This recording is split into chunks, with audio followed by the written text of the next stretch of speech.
오늘 하나님 말씀은 에베소서 4장 30절 한 절 말씀만 보겠습니다. 에베소서 4장 30절입니다. 신약성경 314면 에베소서 4장 30절.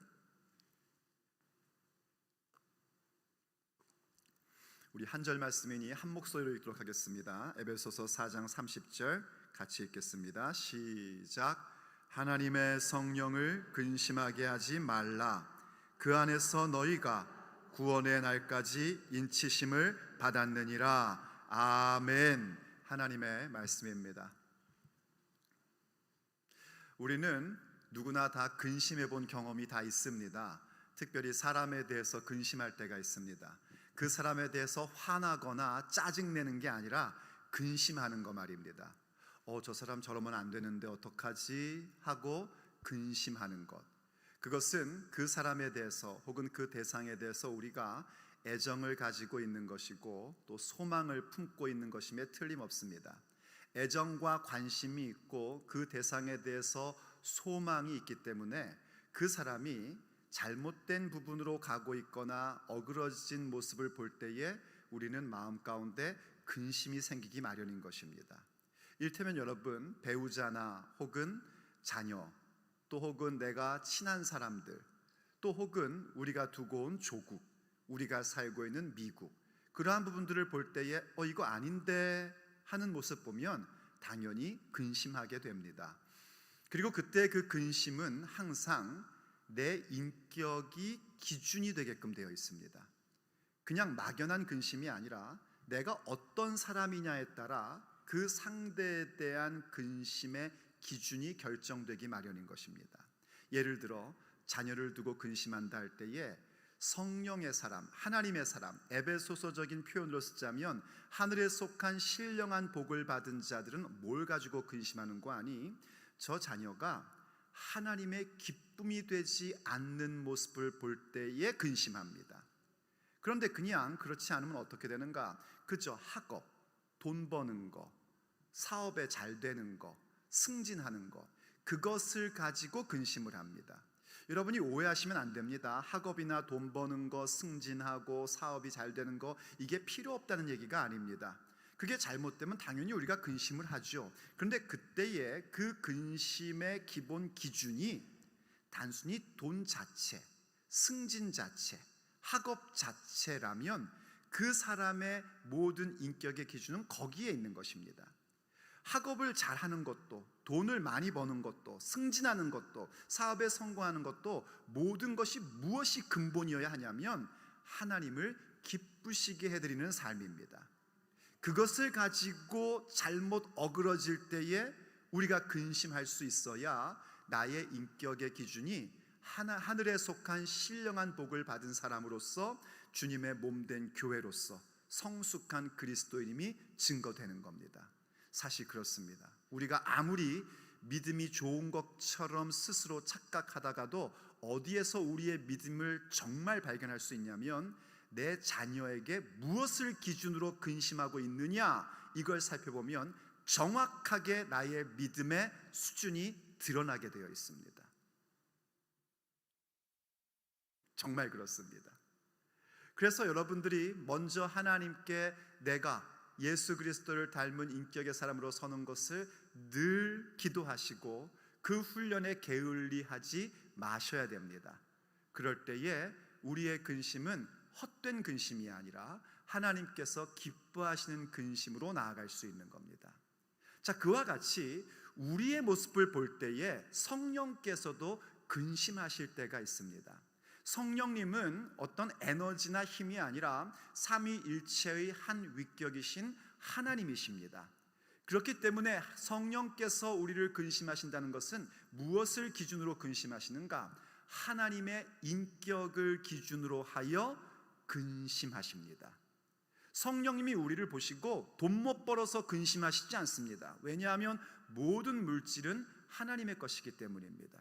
성령님께서 우리를 보실 때 우리가 어떤 일들을 얼만큼 성공했느냐를 보고 그건 못하면 근심하시지 않습니다. 왜냐하면 모든 일들의 성공은 주님의 손에 달려있기 때문인 것입니다. 성령님은 뭘 근심하시는가?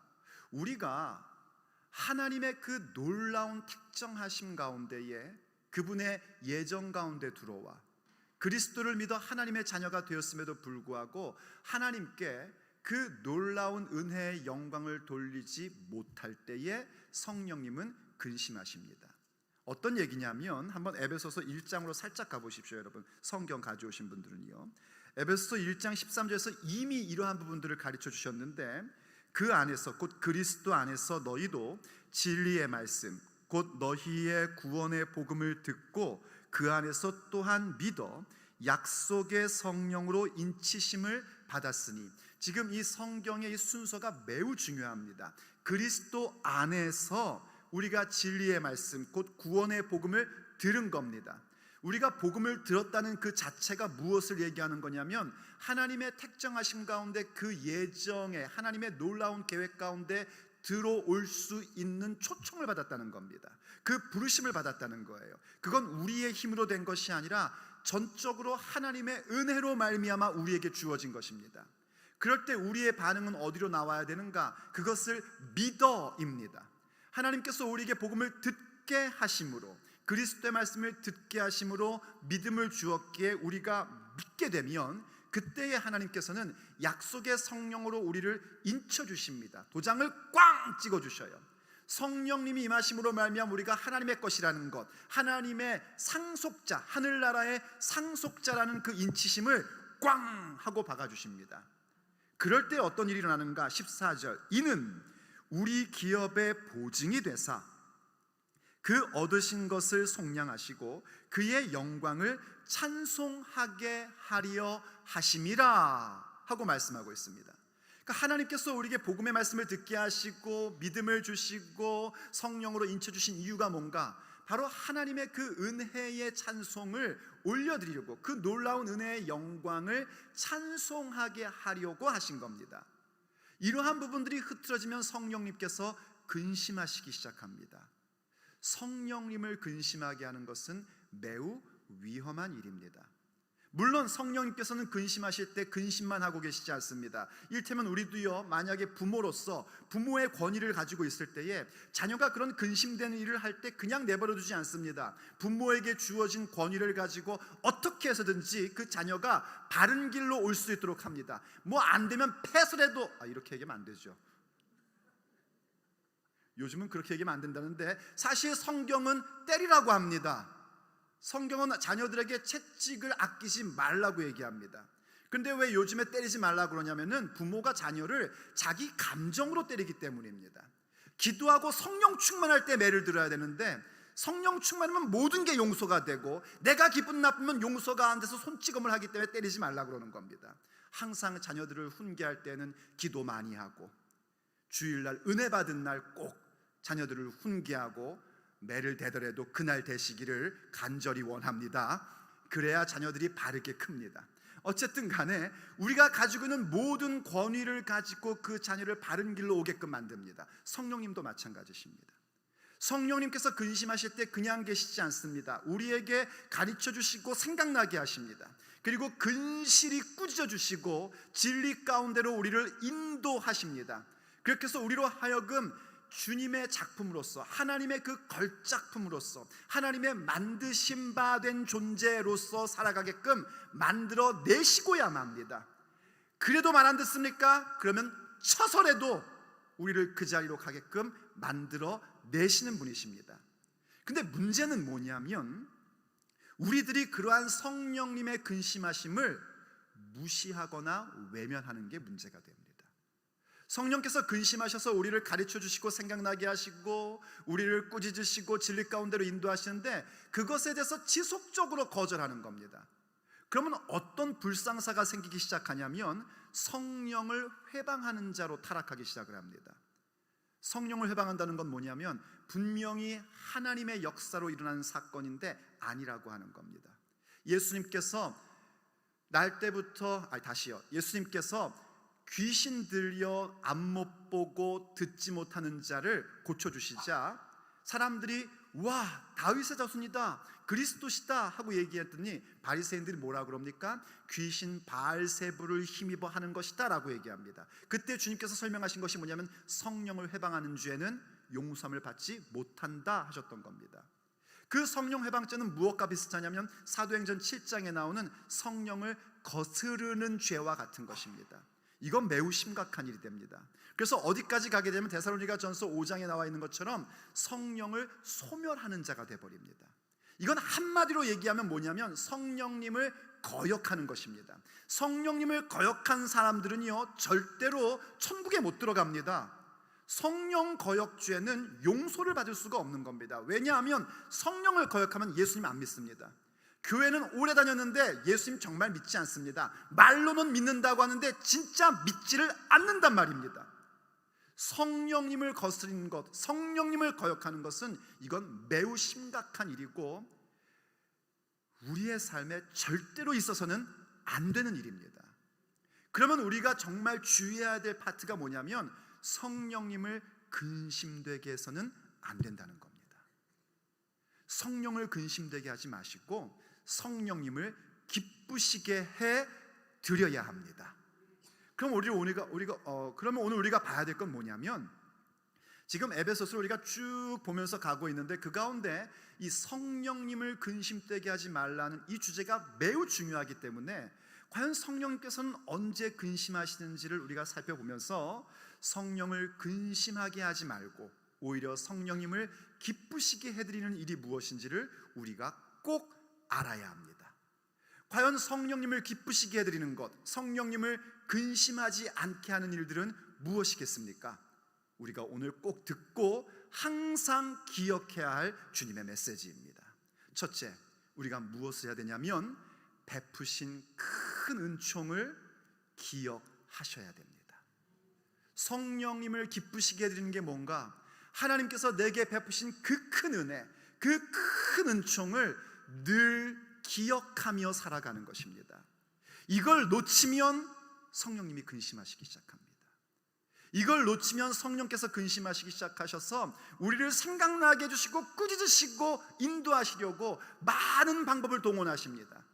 그럴 때 우리는 깨어나서 내게 베푸신 하나님의 그 큰 은총이 무엇인지를 다시 생각하고 그 은혜 가운데 들어오셔야 됩니다. 여러분, 예수님께서 나를 구원하셨다, 지금까지 주신 은혜 생각하면 마음에 감동이 있습니까? 아니, 지금 감동이 있냐는 얘기가 아닙니다. 지금 말씀 듣고 있는데 뭐 얼마나 오겠습니까? 그런데 이렇게 신앙생활 열심히 하다가 혼자 하나님 앞에 기도할 때 과연 내게 이 은혜 있나? 나 지금 하나님이 내게 베푸신, 나를 이렇게 하나님의 자녀로 삼으신 그 은혜에 대하여 내가 감동이 있나? 이거 살펴보셔야 됩니다. 그런데 아무리 기도해봐도 내 마음 가운데 그 감동이 없고 감격이 없고 감사가 없다, 그러면 뭔가 지금 내가 문제가 심각한 겁니다. 교회 사역은 열심히 많이 하고 있는데 내 심령 가운데 심각한 문제가 있는 겁니다. 빨리 어디서 이 믿음이 떨어졌는지를 찾으셔야 되고 빨리 회개하셔야 됩니다. 그래서 성령님께서 근심하시는 것이 아니라 기뻐하시도록 우리의 삶을 회복해야 합니다. 이해되시면 아멘 하십시오. 이 성령, 우리가 하나님께서 내게 베푸신 큰 은혜를 기억해야 되는 부분을 어디서 우리가 발견하게 되냐면 이사야서 63장 7절의 말씀입니다. 한번 찾으실 수 있는 분은 63장을 찾아 놓으시면서 말씀을 들어도 더 유익이 될 겁니다. 이사야 63장 7절에 보면 이런 말씀이 나옵니다. 내가 여호와께서 우리에게 베푸신 모든 자비와 그의 찬송을 말하며 그의 사랑을 따라 그의 많은 자비를 따라 이스라엘 집에 베푸신 큰 은총을 말하리라 하고 시작을 합니다.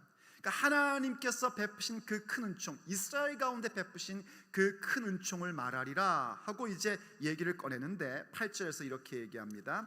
그가 말씀하시되, 그러니까 지금 이 7절 말씀은 선지자가 얘기를 하는 거예요. 말하자면 목사가 나와서 그러는 겁니다. 제가 여러분에게요 하나님께서 베푸신 그 큰 은총을 제가 말할 텐데 제 얘기가 아니고요, 하나님께서 말씀하시기를 그들은 실로 나의 백성이요 거짓을 행하지 아니하는 자녀라 하시고 그들의 구원자가 되사 하나님께서 어떻게 하셨냐면 그 이스라엘 백성을 당신 백성으로 삼으셨단 말이죠. 그들 죄인임에도 불구하고 그들은 거짓말하는 자가 아니다. 이건 뭐냐면 진실한 백성들이다 하신 거예요. 하나님께서 그렇게 삼아주셨단 말입니다. 그렇게 구원을 베풀어 주셨단 말입니다.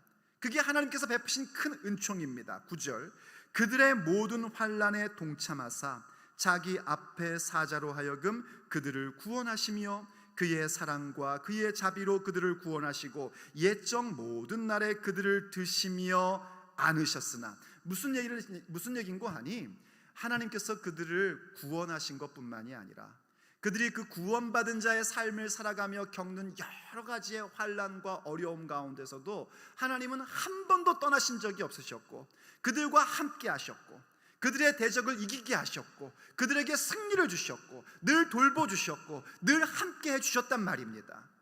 그게 하나님께서 베푸신 큰 은총입니다. 저와 여러분도 이 은총 받고 사는 사람들입니다. 하나님께서 우리에게 그 아들 예수 그리스도를 보내셔서 우리를 구원해 주셨습니다. 우린 정말 죄인 중에 괴수였던 사람들인데 그런 우리들을 하나님의 자녀라고, 진실한 하나님의 자녀라고 우리를 삼아 주셨습니다. 근데 어디 그뿐입니까? 우리의 인생의 여정, 신앙의 여정에서 크고 작은 여러 가지 일들을 만났지만 그때는 마치 하나님이 함께 하시지 않는 것 같고 도대체 이게 무슨 일인지 이해할 수가 없었음에도 불구하고 나중에 돌이켜보니 하나님께서 그 모든 일들 가운데 늘 함께 하셨고, 어쩌면 그 길목마다 나를 위하여 예비해 놓으셨는지, 그 코너를 돌기 직전까지는 난 이제 죽었나 보다 싶었는데 코너를 돌자마자 하나님이 예비해 놓으신 여호와 이레의 사건을 만나게 하시고, 그걸 만나니 또 힘을 얻어 열심히 가다가 또 환난을 만나고 어려움을 겪고 지루함을 갖고 따분함을 갖고 그럴 때에 또 하나님께서 우리에게 은혜를 베푸셔서 또 극복하게 하시고 이기게 하시는 그런 사건들을 경험하며 살아왔단 말입니다. 그게 하나님께서 베푸신 큰 은혜입니다. 그런데 이 백성들이 어떻게 했는가? 그 다음 10절을 보십시오. 그들이 반역하여 주의 성령을 근심하게 하였으므로 그가 돌이켜 그들의 대적이 되사 친히 그들을 치셨더니인 거예요. 그런데 이들이 반역한 겁니다. 그런데 이들이 하나님의 성령을, 주의 성령을 근심하게 만든 겁니다. 그래서 하나님께서 어떻게 하셨냐면은 그들의 대적이 되사 그들을 치셨대요. 그게 이스라엘의 역사입니다. 광야 사건만 봐도 그렇습니다. 하나님께서 분명히 구원해 주셨고 그 놀라운 표적과 기사를 보여주심으로 구원하셨음에도 불구하고 이들이 하나님을 대적합니다. 하나님의 성령을 근심되게 만듭니다. 왜 근심되게 만든지 여러분 기억하시죠? 결핍의 문제 때문입니다.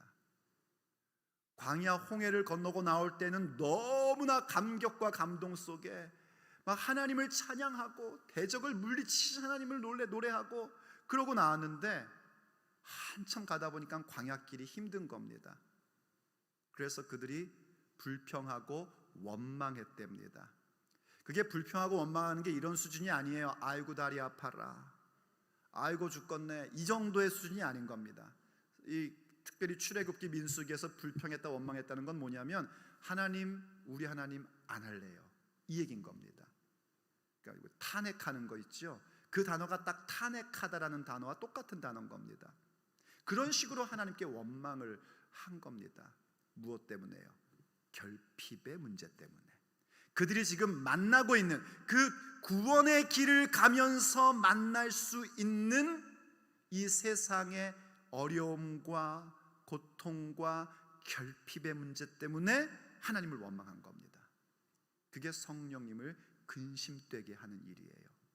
그런데 신명기에서 뭐라고 말씀하시냐면 하나님께서 그들에게 떡도 주지 아니하시고 포도주와 독주도 마시지 못하게 하심은 그들로 하여금 여호와가 그들의 하나님이심을 알게 하려 하심이었답니다. 떡 주지 않고, 포도주와 독주는 여러분 요즘 이렇게 무슨 알코올릭 이런 걸 생각하시면 안 됩니다.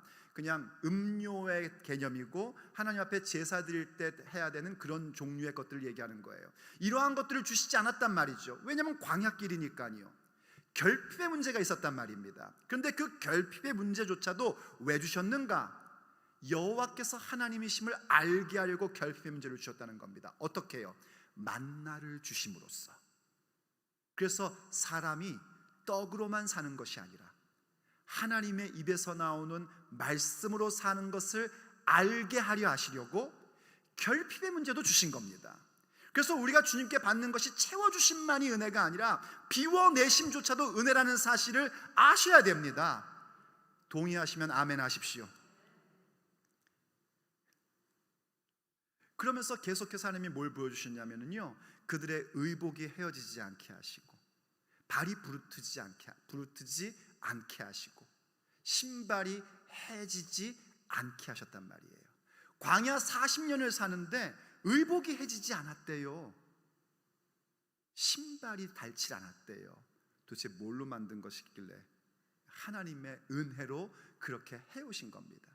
어디 그뿐입니까? 그 광야에서 아말렉이라는 그 어마무시한 족속들이 쳐들어올 때도 승리를 하게 하시고, 물이 필요하면 반석을 쳐서 물 내주시고, 하루도 빠짐없이 만나를 내려주시고, 고기 먹고 싶다 그러니 또 단백질 공급해 주시고, 이 모든 은혜를 주셨음에도 불구하고 그들은 조금만 힘들면 이게 뭡니까? 하고 나왔단 말입니다. 그게 주의 성령을 근심되게 한 일입니다.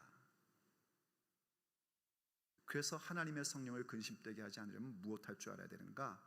내게 주신 구원의 은혜, 나를 인도하신 은혜, 그 큰 은총을 늘 기억하며 살 줄 알아야 됩니다.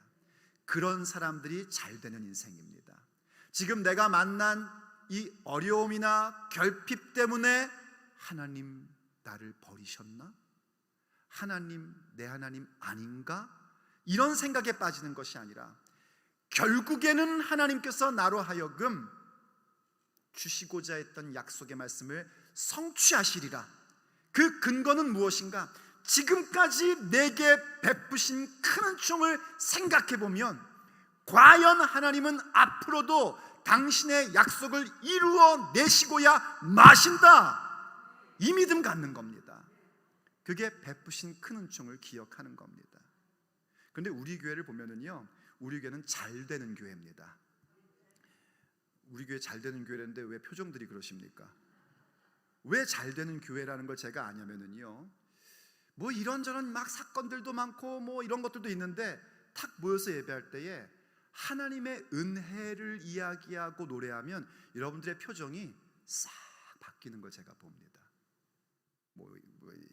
모든 것이 은혜 이러면 벌써 여러분들이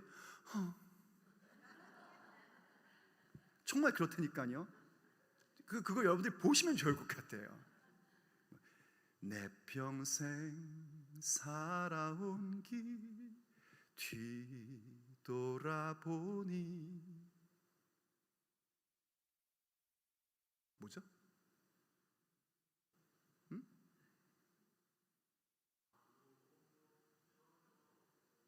그거 아닌데?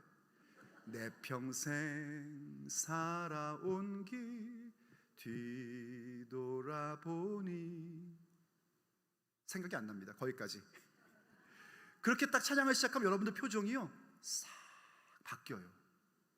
그걸 보면서 제가 느끼는 겁니다. 아, 여기는 잘 되는 교회구나. 그게 교회뿐이 아니라 개인의 인생도 그렇습니다. 여러분이 문제 만나면 인상 쓰는 거, 그건 자연스러운 현상인 겁니다. 목마르면 목말라, 이건 당연한 거예요. 목마른데 난 안 말라, 이것도 문제인 겁니다. 목마르니 목마른 거고 아프니 아야 하는 겁니다. 그건 당연하단 말이에요. 그런데 아프고 아야 하고 목말라 하면서 이게 뭐예요가 아니라 갑자기 거기에서 내 평생 살아온 길 뒤돌아보니 주님의 은혜로다, 야 정말 그렇구나 하고 생각하는 순간 맞아요 하는 표정이 나올 수 있는 것, 그 사람은 잘 되는 사람들인 겁니다. 가정에서도 마찬가지예요. 가정에 문제 없는 가정이 어디 있습니까? 다 문제 있죠. 근데 누군가가 얘기하는 겁니다. 여보, 지금까지 지내온 삶을 생각해봐. 하나님께서 우리 여기까지 인도하신 거 봐봐. 우리가 비록 지금 어렵고 힘들고 좀 경제적으로 위기를 만나고 있지만 우리 안 굶잖아. 하나님께서 날마다 만나를 주셔가지고 지금 여기서 살고 있는 거잖아 할 때에 안 되는 집은요 시끄러 이럽니다. 근데 잘 되는 집은 그 얘기 듣는 순간 막 화가 났다가 그게 눈 녹듯이 사라지는 거예요. 맞아. 이거 잘 되는 집입니다. 여러분 전부 다 잘 되는 집 되기를 예수님의 이름으로 축복합니다. 그러면 하나님의 베푸신 큰 은총을 늘 기억할 줄 아는 자가 돼야 됩니다. 거기에 감동을 받을 줄 알아야 됩니다. 거기에 감격이 있어야지 돼요. 정말 눈물이 막 나와야 된단 말이에요. 그게 잘 되는 사람들입니다. 그럴 때 성령님께서 그들을 근심하지 않으시고 기뻐하십니다. 그러면서 우리는 이제 어디로 가게 되냐면, 그렇기 때문에 베푸신 큰 은총을 알기 때문에 그 다음에는 부르심을 따른 그 모든 행동을 갖는 자들이 되는 것입니다. 그러므로 두 번째, 성령을 기쁘시게 하는 일이 뭔가? 부르심에 합당하게 행하는 것입니다. 부르심에 합당하게 행하는 모습으로 가기 시작을 합니다.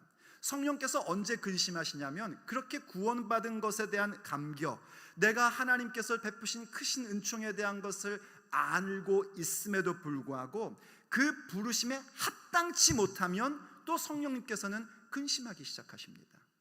그 우리들도 마찬가지 아닙니까? 우리가 자녀를 낳으면은요, 해산할 때는 고통스럽지만 그 아이를 딱 안는 순간 모든 고통을 잊어버리는 것처럼 그 탄생의 기쁨이란 건 이루 말할 수 없는 겁니다. 너무나 기쁘죠. 마찬가지예요. 우리가 구원받은 감격, 하나님이 베푸신 큰 은총으로 말미암아 살아왔다는 것을 아는 것은 깊은 은혜와 감동과 감격입니다. 그런데 그것으로 멈추면 안 된단 말입니다.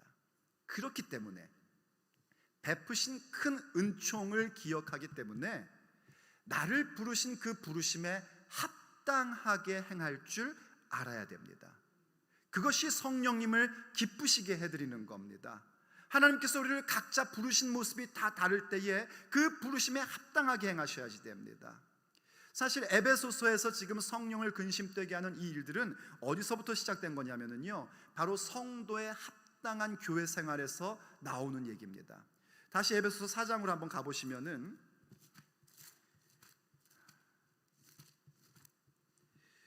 25절부터 한번 보십시오. 교회 생활에 있어서 무엇을 우리에게 요구하냐면 거짓을 버리고 참된 것을 말하라 하는 말씀으로 시작됩니다. 그러니까 우리가 어떤 부르심을 받았는가? 하나님의 만드신 바가 되어 교회의 지체가 되었을 때에 우리가 서로 간에 영성과 공동체성을 가지고 우리의 인격을 그리스도를 닮아가게 하는 것입니다. 그 그리스도를 닮는 인격의 모습은 어떻게 훈련되어야 되느냐면 우리에게 있는 그 거짓을 버리고 서로 간에 참된 것을 말하는 것으로 나아가야 됩니다. 그리고 더 나아가 거짓된 것을 볼 때 분을 품을 줄 알아야 되는데 분을 품되 죄는 짓지 말아야 됩니다. 그리고 해가 지도록 분을 품지 않아야 됩니다. 그래서 마귀에게 틈을 주는 자가 되어서는 안 되는 겁니다. 그리고 거기뿐만이 아니라 더 나아가서 무엇까지 하게 되는가? 우리가 원래 도둑질하며 살던 사람들이었는데 이젠 도둑질하는 자가 아니라 오히려 내 손으로 수고하여 가난한 자들을 돕는 자, 열심히 일하고 돈 버는데 왜 돈 버는가? 하나님께서 기뻐하시는 일을 하기 위하여 돈을 버는 자들로 성숙되어 나가는 것입니다. 그리고 더 나아가 어디까지 가게 되냐면 우리의 언어 생활 자체가 듣는 사람으로 하여금 은혜를 끼치게 하는 말로 살 수 있는 그 모습까지 가는 겁니다. 이게 우리가 주님의 몸된 교회의 지체로서 부르심을 받은 데에 합당한 모습인 겁니다. 어떻게 해요? 거짓을 버리고 진실을 말하셔야 됩니다. 어떻게 해요? 거짓된 걸 보고 분을 내어도 죄를 짓지 않도록 하셔야 됩니다. 거룩한 분노를 가질 줄 알아야 되지 거북한 분노를 가지셔서는 안 됩니다. 왜냐하면 그것은 마귀에게 틈을 주는 것이기 때문입니다. 우린 절대로 마귀에게 틈을 줄 수 없습니다. 그리고 이제 우리는 무엇을 위하여 일하고 열심히 수고하고 사업하고 직장 다니는가? 하나님께서 기뻐하시는 일들을 하기 위한 것이고, 그렇기 때문에 우리의 언어조차도 더러운 말, 헛된 말, 이러한 것들 전부 다 버리고 듣는 사람으로 하여금 은혜 끼치는 말을 하면서 사는 겁니다. 이게 우리의 부르심에 대한 합당한 삶입니다. 그런데 이러한 삶을 얘기할 때 우리가 어떻게 얘기하냐면 못하겠다는 겁니다. 목사님, 알아요. 그래야 되는 것 아는데요, 잘 안 되네요 하고 근사한 미소를 지으면서 말하려고 합니다. 목사는 뭐라 그럽니까? 맨날 얘기하잖아요. 목사한테 뭐 상담하면 결론은 뭐래요? 꼭 기도하래요. 누가 그거 몰라서 상담하나? 그런데 왜 목사가 결론 기도하라 그럽니까? 그거 외에는 다른 방법이 없기 때문입니다. 기도 외에는 어떤 능력도 나오지 않습니다. 아무리 여러분이 상담을 잘 받고 말씀에 대한 걸 많이 배웠어도 기도하지 않으면 그 말씀의 능력이 내 삶에 드러나지를 않는단 말입니다. 기도하셔야 됩니다. 그래서 기도하라고 그러는 거예요. 그러면 대답합니다. 해야지요. 또 뭐라고 그럽니까? 목사들이요? 말씀을 보라고 그럽니다. 그럼 뭐라고 대답합니까? 봐야죠.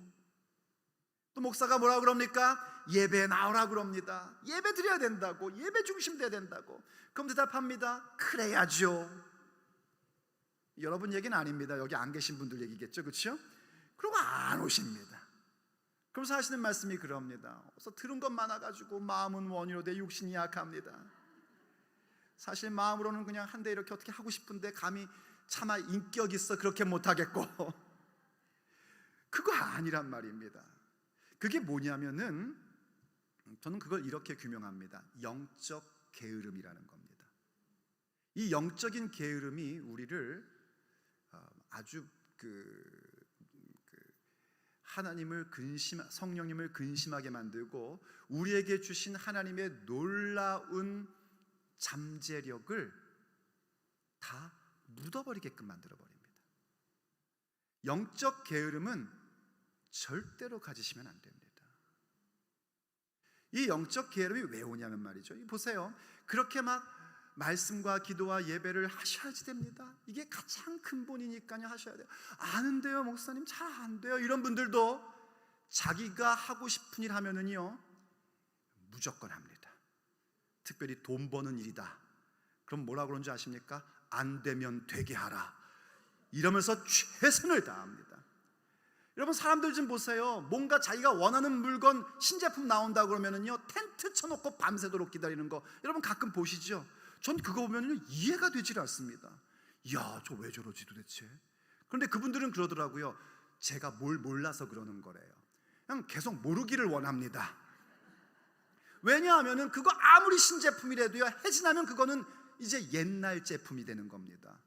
그렇게 결국은 다 옛것이 돼버리고 결국은 다 망가질 것들을 위해서는 그런 열정을 품으면서 영원한 것에 대해서는 마치 내일 해도 될 것 같은 착각을 갖는 게 영적 게으름입니다. 이걸 타파하셔야 됩니다. 이걸 없애셔야 됩니다. 이게 왜 이런 일이 생기냐면은 육체의 소욕에게 지기 때문입니다. 우리의 육체의 욕심에게 자꾸 지니까 성령을 따라가지 않으려고 하는 거예요. 이걸 이길 수 있는 방법은 무엇밖에 없냐면 오직 성령을 따라 행하는 것밖에 없습니다. 이거 어떻게 없애지? 이거 골몰해가지고는 답이 나오질 않습니다. 성령님께서 말씀해 주시고 성령님께서 꾸짖으시고 성령님께서 인도하실 때 성령을 따라 행하셔야 됩니다. 그러면 육체의 소욕을 이기는 자가 됩니다. 갈라디아서 5장 16절을 보세요 여러분. 내가 이르노니 너희는 성령을 따라 행하라. 그리하면 육체의 욕심을 이루지 아니하리라. 왜 이런 현상이 나오는가? 17절에 이렇게 설명해 줍니다. 육체의 소욕은 성령을 거스르고 성령은 육체를 거스르나니 이 둘이 서로 대적함으로 너희가 원하는 것을 하지 못하게 하려 함이라 하십니다. 이때 너희는 누구냐면 세상 사람들이 아닙니다. 교회인 우리들을 얘기하는 거예요. 그러니까 우리들은 어떤 상황 가운데 지금 빠져 있냐면 육체의 소욕을 따르려고 그러면 성령께서 막 힘들게 만들고 성령님을 따르려고 그러면 내가 내 속에 아직까지 남아있는 육체의 소욕이 막 나를 힘들게 한단 말이에요. 서로 막 못하게 하는 거예요. 세상 사람들은 이런 거 없습니다. 세상 사람들은 오직 그들의 열망은 무엇밖에 없는가? 자신의 육체의 소욕을 성취하는 것밖에 없습니다.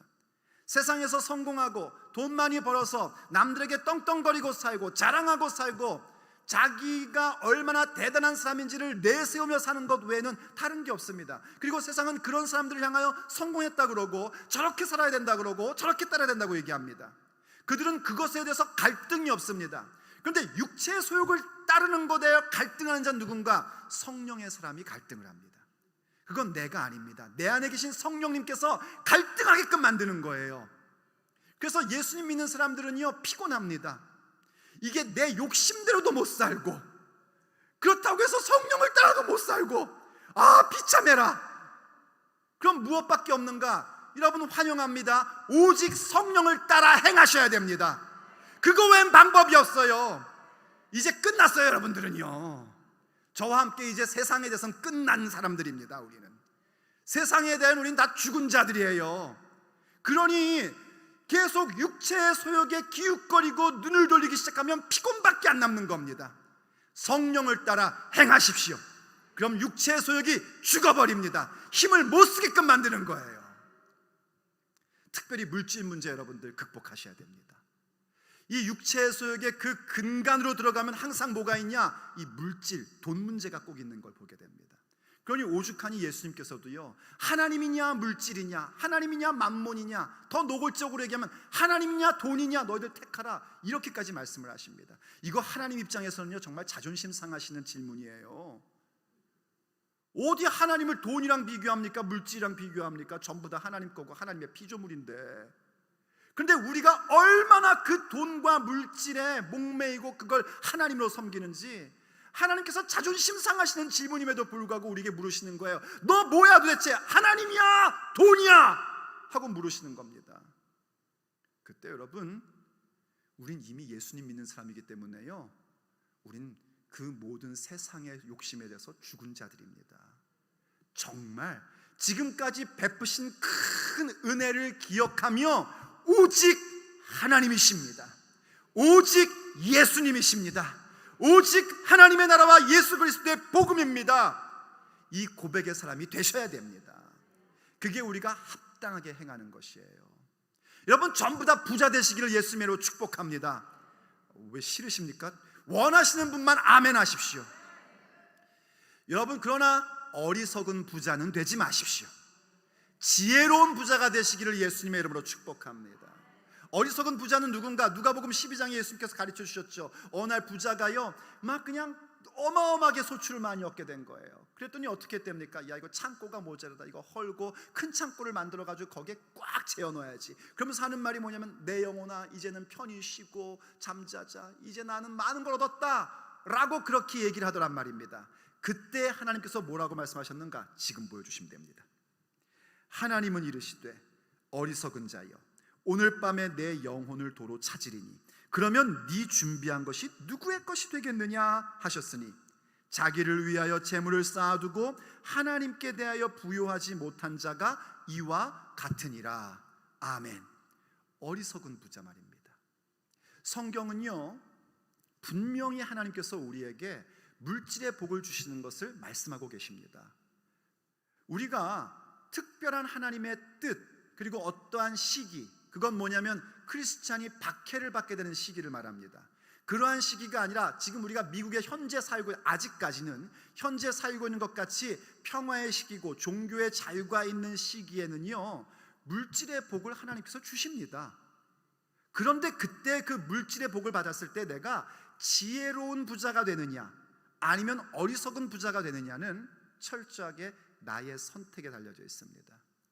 어리석은 부자는 뭔가 자기를 위해서만 재물을 쌓을 줄 알지 하나님을 위하여 그것을 쓸 줄 모르는 자들이 어리석은 부자입니다.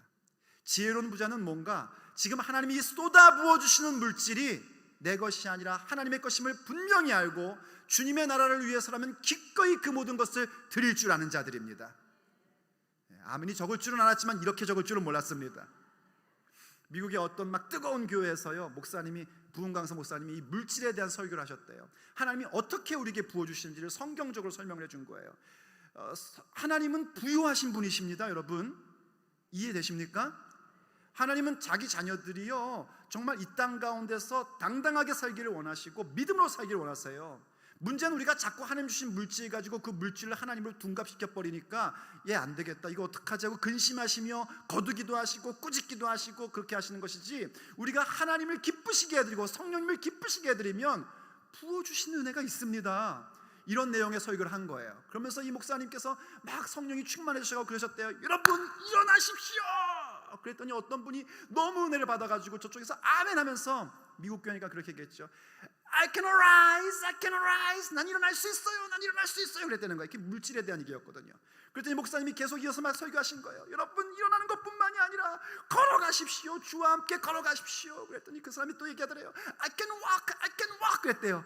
여러분, 걸을 것뿐만 아니라 달려가십시오. I can run, I can run. 그랬더니 목사님께서 더 막 은혜가 충만하셔가지고 여러분, 이제는 뛰는 것만이 아니라 날아오르십시오. 그랬대요. 그랬더니 그 사람이 I can fly, I can fly. 이러면서 막 은혜를 막 받는 거예요. 그러자 목사님이 결론적으로 얘기하는 거예요. 그리고 여러분, 모든 걸 주께 드리십시오. 그랬대요. 그랬더니 갑자기 I can't give. 나는 못하겠는데 하면서 주저앉았대요. 어리석은 부자입니다. 우리가 통장에 얼마나 많은 잔고를 갖고 있느냐의 문제가 아닙니다. 단돈 100불을 가지고 있어도 이것이 그저 나를 위하여 쌓아둔 것에 불과하다면 우리는 어리석은 부자입니다. 그런데 내가 아무리 통장에 남들이 억소리를 낼 만큼에 대한 잔고가 있다 할지라도 이것이 주님의 나라를 위하여 사용될 것임을 알고 있다면 그들이 지혜로운 부자인 겁니다. 지혜로운 부자가 되십시오. 그렇게 하나님께서 나를 부르심에 대한 합당한 삶을 추구하고 나가셔야 됩니다. 그때 성령님께서 기뻐하십니다. 그런데 우리가 그렇게 하지 못하고 자꾸 그 부르심에 합당한 삶을 살지 못하면 성령께서는 근심하기 시작하시고 성령 우리를 꾸짖으시고 처설해도 그 자리로 돌아오게끔 만드시는 겁니다. 그러니까 성령님을 거스르려고 하지 마십시오. 오히려 육체의 소욕을 거스르고 성령님을 따라 행하십시오. 그럴 때 세 번째 우리가 명심해야 될 건 뭐냐면 하나님 앞에서를 생각할 줄 알아야 됩니다. 우리가 부르심에 합당한 삶을 산다는 것은 참 아름답고 멋진 모습입니다. 그것은 탁월한 모습이에요. 그런데 그 모습을 우리가 연습하고 훈련하고 행하여 나갈 때 늘 기억해야 될 게 뭐냐면 내가 지금 하나님 앞에서 이것을 한다. 이걸 여러분들이 항상 생각할 줄 알아야 됩니다.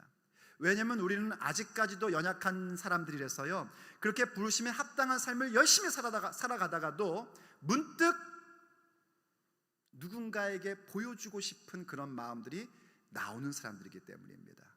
그래서 예수님께서 마태복음에서 이렇게 우리에게 권면해 주셨습니다. 마태복음 6장 1절을 보십시오. 사람에게 보이려고 그들 앞에서 너희의 의를 행하지 않도록 주의하라. 그리하지 아니하면 하늘에 계신 너희 아버지께 상을 받지 못하느니라 하고 경고를 하십니다.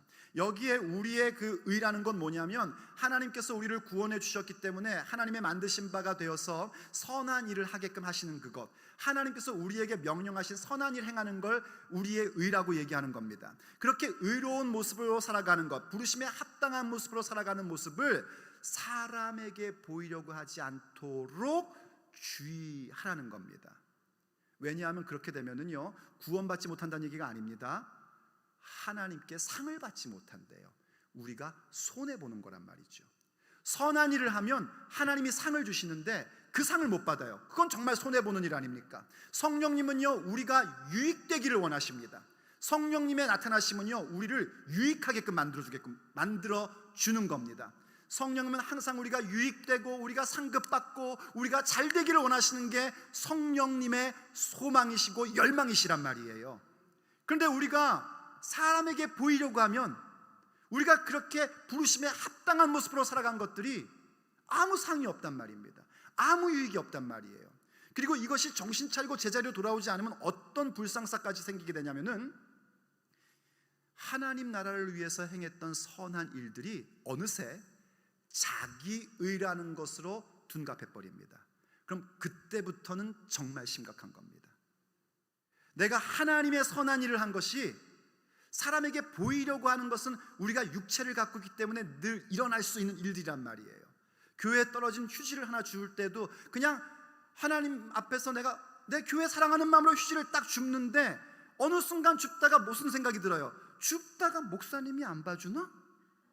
이런 마음이 목사님은 봐도 상관없나요? 그럼 누가 좀 안 봐주나? 이런 마음이 들더란 말이에요. 그럴 때 주께서 하시는 말씀은 정신 차리라는 겁니다. 사람에게 보이려고 하지 말고 하나님께 보이려고 해라. 이 말씀을 하는 거예요. 여러분, 이걸 또 오해해가지고 어떤 분은 그래요. 딱 휴지가 떨어져 있는데 누구랑 같이 갈 때는 안 주서. 왜냐하면 사람에게 보이려고 하는 것이 될까봐. 그건 거꾸로 또 외식하는 겁니다. 그냥 사람이 보던 안 보던 내 마음의 중심이 사람에게 보이고 저 사람이 나를 괜찮다고 여겨주는 거기에 있는 것이 아니라 하나님이 보시기에 내 자녀답구나, 네가 나의 부르심에 합당하게 행하는구나, 여기에 관심을 두고 휴지 하나도 줍는 것이고 선한 일을 하시란 말입니다. 그러면 하나님께서 우리에게 상급을 베풀어 주십니다. 그런데 이걸 자꾸 사람에게 보이려고 하고 누가 나 좀 안 봐주나 이렇게 하면 성령께서 근심하시기 시작합니다. 얘야, 그거 아닌데. 저도 그렇습니다. 뭐 가끔씩 제가 이렇게 뭐 휴지 줍거나 뭐 이렇게 청소할 때 있거든요. 그냥 선한 마음을 할 때 막 기쁘게 하다가 문득 그런 마음이 쓱 들어옵니다. 누구 혹시 기도하러 안 오나? 그럼 어느새 성령님이 제 안에서 말씀하십니다. 너 지금 그거 왜 하냐? 제가 하나님 사랑해서 하는 것이고 하나님 앞에 내가 칭찬받고 싶어서, 안 해도 되는 일을 할 때 칭찬받는 겁니다. 안 해도 되는 일을 함으로 칭찬받고 싶어서 하는 거였는데 어느새 이거를 내가 쓸모없는 것으로 만들고 있는 거예요. 내 스스로가. 그럼 성령께서 근심하시며 말씀하시는 겁니다. 그거 아니야. 그러면 얼른 어떻게 해야 되죠? 내 마음을 추스려서 사람에게 보이려 함이 아니라 늘 보고 계신 하나님께 보이려 함, 하나님을 기쁘시게 해드리려 함, 이 자리로 다시 우리가 돌아와야 됩니다. 성령께서 기뻐하시고 성령께서 우리와 함께 하시는 사건이 나오는 겁니다. 이렇게 성령님을 기쁘시게 해드리는 삶으로 우리는 가야 됩니다. 성령님을 근심되게 해서는 안 됩니다. 그 하나님 앞에서의 삶을 살아갈 때에 우리는 어느새 다시 한번 또 기억하게 되는 거예요. 지금까지 베푸신 크신 하나님의 은총, 그것이 나에게 있었고 그렇기에 내가 이렇게 부르심에 합당한 삶을 살고 있구나 하는 걸 발견하게 되는 겁니다. 그때 성령께서는 우리의 인생을 대하여 근심하시는 것이 아니라 기뻐하시고, 그 기뻐하시는 자들을 통하여 성령께서는 많은 것들을 맡기시고 이루게끔 하셔서 우리로 하여금 또 주님 앞에 서는 그날 아버지께 칭찬받게끔 해주시는 그 놀라운 은혜를 베풀어 주시는 겁니다. 그러므로 오늘도 주님 앞에 그러한 마음으로 기도하며 나가기를 원합니다. 먼저 주 앞에 찬양하기를 원합니다. 주님께서 우리에게 베풀어 주신 은혜를 오늘 꼭 기억하시고, 혹시 내가 지금 뭔가 스트러글링, 갈등이 있고 문제가 있고 어려움이 있고 결핍의 문제가 있다면 지금 내 눈앞에 있는 결핍의 문제보다 지금까지 내게 베푸신 하나님의 크신 은총을 바라보십시오. 그것을 볼 수 있는 눈을 열어달라고 주님 앞에 간구하십시오. 거기서부터 시작입니다. 거기서부터 성령께서 기뻐하시기 시작합니다. 내가 원망하거나 불평했던 것이 있다면 그건 성령을 근심되게 하는 일이니 그걸 회개하며 나가길 원합니다. 우리 찬양할 때에 여러분 기도하시는 자리로 또 옮기실 분들은 옮기시고, 주님 앞에 간절한 소망이 있는 분들은 재단 기도, 얼터 프레이어 가운데 여러분 나오시기를 권면합니다.